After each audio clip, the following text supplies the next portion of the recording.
I was supposed to talk about my new book, which is called Blink, and it's about snap judgments and first impressions.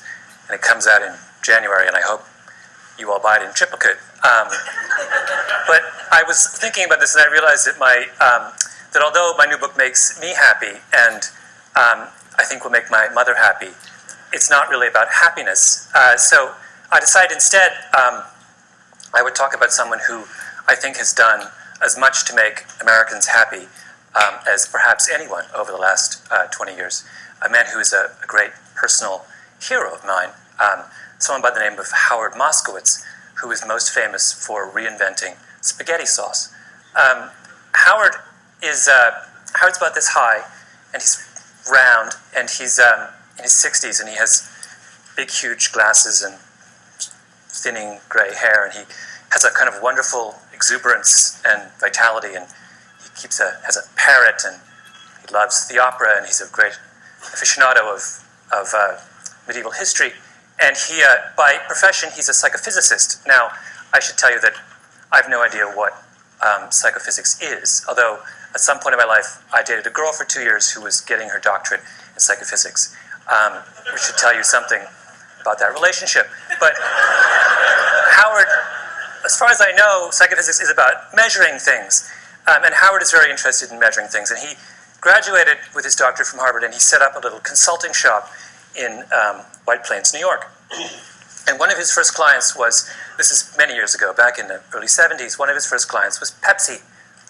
And Pepsi came to Howard and they said, there's this new thing called aspartame, and we would like to make Diet Pepsi. And we'd like you to figure out how much aspartame we should put in each can of Diet Pepsi in order to have the perfect drink. Right? Now that sounds like an incredibly straightforward question to answer. And that's what Howard thought. Because Pepsi told him, look, we're working with a band between 8 and 12%. Anything below 8% sweetness is not sweet enough. Anything above 12% sweetness is too sweet. We want to know what's the sweet spot between 8 and 12. Now, if I gave you this problem to do, you would all say, it's very simple. What we do is you make a big experimental batch of Pepsi at every degree of sweetness, 8%, 8.1, 8.2, 8.3, all the way up to 12. And we try this out with thousands of people, and we plot the results on a curve, and we take the most popular concentration, right? Really simple. Howard does the experiment, and he gets the data back, and he plots it on a curve, and all of a sudden he realizes it's not a nice bell curve. In fact, the data doesn't make any sense. It's a mess. It's all over the place. Right? Now, most people in that business, in the world of testing food and such, are not dismayed when the data comes back a mess. They think, well, figuring out what people think about cola is not that easy. Maybe we made an error somewhere along the way. Let's just make an educated guess, and they simply point and they go for 10%, right in the middle. Howard is not so easily placated. Howard is a man of a certain degree of intellectual standards, and this was not good enough for him, and this question bedeviled him for years. And he would think it through and say, what was wrong? Why could we not make sense of this experiment with Diet Pepsi? And one day he was sitting in a diner in White Plains about to go, trying to dream up some work for Nescafe, and suddenly, like a bolt of lightning, the answer came to him. And that is that when they analyzed the Diet Pepsi data, they were asking the wrong question. They were looking for the perfect Pepsi, and they should have been looking for the perfect Pepsis. Trust me, this was an enormous revelation. This was one of the most brilliant breakthroughs in all of food science. And Howard immediately went on the road, and he would go to conferences around the country, and he would stand up and he would say, you have been looking for the perfect Pepsi. You're wrong. You should be looking for the perfect Pepsis. And people would look at him with a blank look, and they would say, what are you talking about? It's craziness. And they would say, move, next. He tried to get business, nobody would hire him. He was obsessed, though, and he talked about it and talked about it and talked about it. Howard loves the Yiddish expression, to a worm in horseradish, the world is horseradish. This was his horseradish. He was obsessed with it. And finally, he had a breakthrough. Vlasic pickles came to him. And they said, Mr. Moskowitz, Dr. Moskowitz, we want to make the perfect pickle. And he said, there is no perfect pickle, there are only perfect pickles. And he came back to them and he said, you don't just need to improve your regular, you need to create zesty. And that's where we got zesty pickles. Then the next person came to him, and that was Campbell's soup. And this was even more important. In fact, Campbell's soup is where Howard made his reputation. Campbell's made Prego, and Prego in the early 80s was struggling next to ragu, which was the dominant spaghetti sauce of the 70s and 80s. Now, in the industry, I don't know whether you care about this or how much time I have to go into this, but it was, technically speaking, this is an aside, Prego is a better tomato sauce than ragu. The quality of the tomato paste is much better. The spice mix is far superior. It adheres to the pasta in a much more pleasing way. In fact, they would do the famous bowl test back in the 70s with ragu and Prego. You'd have a plate of spaghetti and you would pour it on, right? And the ragu would all go to the bottom and the Prego would sit on top. That's called adherence. And anyway, despite the fact that they were far superior in adherence and the quality of their tomato paste, Prego was struggling. So they came to Howard and they said, fix us. And Howard looked at their product line and he said, what you have is a dead tomatoes society. So he said, this is what I want to do. And he got together with the Campbell's Soup Kitchen and he made 45 varieties of spaghetti sauce. And he varied them according to every conceivable way that you can vary tomato sauce. By sweetness, by level of garlic, by tartness, by sourness, by tomatoiness, by visible solids, my favorite term in the spaghetti sauce business. Every conceivable way you can vary spaghetti sauce, he varied spaghetti sauce. And then he took this whole raft of 45 spaghetti sauces and he went on the road. He went to New York, he went to Chicago, he went to Jacksonville, he went to Los Angeles.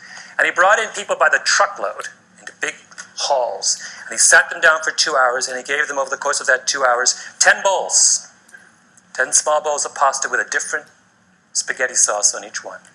And after they ate each bowl, they had to rate from 0 to 100 how good they thought the spaghetti sauce was. At the end of that process, after doing it for months and months, he had a mountain of data about how the American people feel about spaghetti sauce. And then he analyzed the data. Now, did he look for the most popular brand variety of spaghetti sauce? No. Howard doesn't believe that there is such a thing. Instead, he looked at the data and he said, let's see if we can group all these different data points into clusters. Let's see if they congregate around certain ideas. And sure enough, if you sit down and you analyze all this data on spaghetti sauce, you realize that all Americans fall into one of three groups. There are people who like their spaghetti sauce plain, there are people who like their spaghetti sauce spicy, and there are people who like it extra chunky. And of those three facts, the third one was the most significant, because at the time, in the early 1980s, if you went to a supermarket, you would not find extra chunky spaghetti sauce. And Prego turned to Howard and they said, are you telling me that 1/3 of Americans crave extra chunky spaghetti sauce and yet no one is servicing their needs? And he said yes. And Prego then went back and completely reformulated their spaghetti sauce and came out with a line of extra chunky that immediately and completely took over the spaghetti sauce business in this country. And over the next 10 years, they made $600 million off their line of extra chunky sauces. And everyone else in the industry looked at what Howard had done and they said, oh my God, we've been thinking all wrong. And that's when you started to get 7 different kinds of vinegar and 14 different kinds of mustard and 71 different kinds of olive oil and then eventually even ragu. Howard, and Howard did the exact same thing for ragu that he did for Prego. And today, if you go to the supermarket, a really good one, and you look at how many ragus there are, do you know how many they are? 36. In 6 varieties. Cheese, light, robusto, rich and hearty, old world traditional, extra chunky garden. That's Howard's doing. That is Howard's gift to the American people. Now, why is that important? It is, in fact, enormously important. I'll explain to you why. Because what Howard did is he fundamentally changed the way the food industry thinks about making you happy. Assumption number 1 in the food industry used to be that the way to find out what people want to eat, what will make people happy, is to ask them. And for years and years and years and years, Ragu and Prego would have focus groups, and they would sit all you people down and they would say, what do you want in a spaghetti sauce? Tell us what you want in a spaghetti sauce. And for all those years, 20, 30 years, through all those focus group sessions, no one ever said they wanted extra chunky, even though at least 1/3 of them deep in their hearts actually did. People don't know what they want, right? As Howard loves to say, the mind knows not what the tongue wants. It's a mystery. A critically important step in understanding our own desires and tastes is to realize that we cannot always explain what we want deep down. If I asked all of you, for example, in this room, what you want in a coffee, you know what you'd say? Every one of you would say, I want a dark, rich, hearty roast. So people always say when you ask them what they want in a coffee, what do you like? Dark, rich, hearty roast. What percentage of you actually like a dark, rich, hearty roast? According to Howard, somewhere between 25 and 27% of you. Most of you like milky, weak coffee. But you will never, ever say to someone who asks you what you want that I want a milky, weak coffee. So that's number one thing that Howard did. Number two thing that Howard did is he made us realize, it's another very critical point, he made us realize in the importance of what he likes to call horizontal segmentation. Why is this critical? It's critical because this is the way the food industry thought before Howard. Right? What were they obsessed with in the early 80s? They were obsessed with mustard. In particular, they were obsessed with the story of Grey Poupon. Right? Used to be, there were two mustards, French's and Golden's. What were they? Yellow mustard. What's in yellow mustard? Yellow mustard seeds, turmeric, and paprika. That was mustard.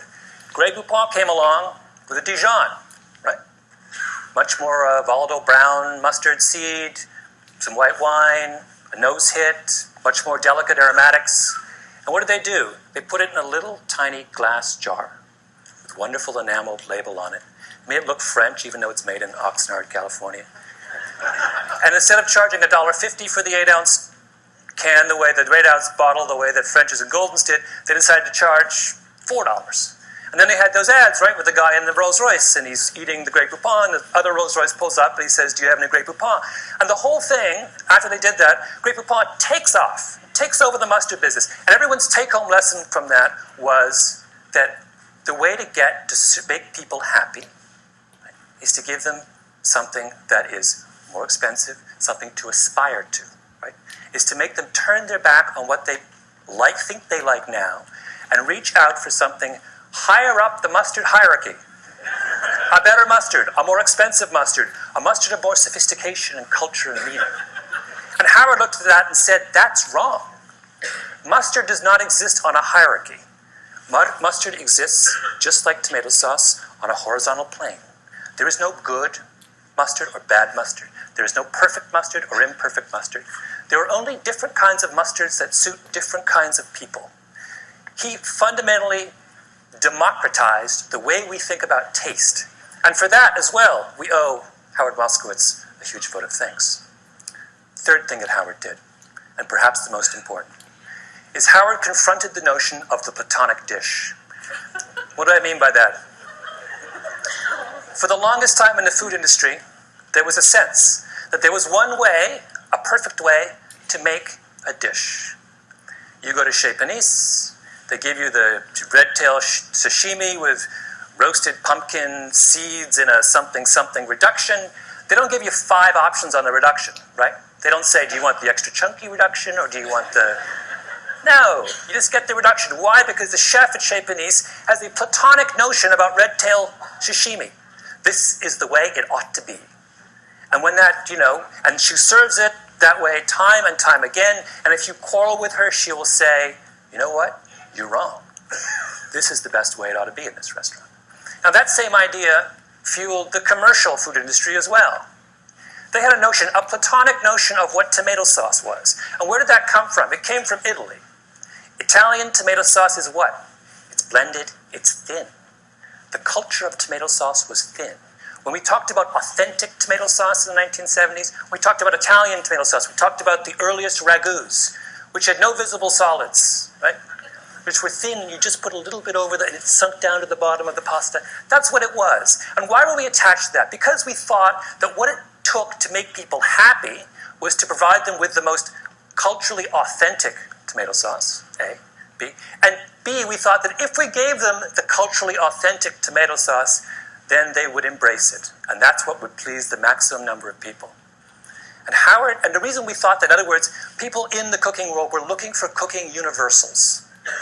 They were looking for one way to treat all of us. And it's good reason for them to be obsessed with the idea of universals, because all of science, through the 19th century and much of the 20th, was obsessed with universals. Psychologists, medical scientists, economists were all interested in finding out the rules that govern the way all of us behave. But that changed, right? What is the great revolution in science of the last 10, 15 years? It is the movement from the search for universals to the understanding of variability. Now in medical science, we don't want to know just how cancer works. We want to know how your cancer is different from my cancer. I guess my cancer is different from your cancer. We're interested in genetics has opened the door to the study of human variability. What Howard Moskowitz was doing was saying, this same revolution needs to happen in the world of tomato sauce. And for that, we owe him a great vote of thanks. I'll give you one last illustration of variability. And that is, Howard not only believed that, but he took it a second step, which was to say that when we pursue universal principles in food, we aren't just making an error, we are actually doing ourselves a massive disservice. And the example he used was coffee. And coffee is something he did a lot of work with Nescafe. If I were to ask all of you to try and come up with a brand of coffee, a type of coffee, a brew, that made all of you happy, and then I ask you to rate that coffee, the average score in this room for coffee would be about 60 on a scale of 0 to 100. If, however, you allowed me to break you into coffee clusters, maybe 3 or 4 coffee clusters, and I could make coffee just for each of those individual clusters, your scores would go from 60 to 75 or 78. The difference between coffee at 60 and coffee at 78 is a difference between coffee that makes you wince and coffee that makes you deliriously happy. That is the final, and I think most beautiful lesson of Howard Moskowitz, that in embracing the diversity of human beings, we will find a sure way to true happiness.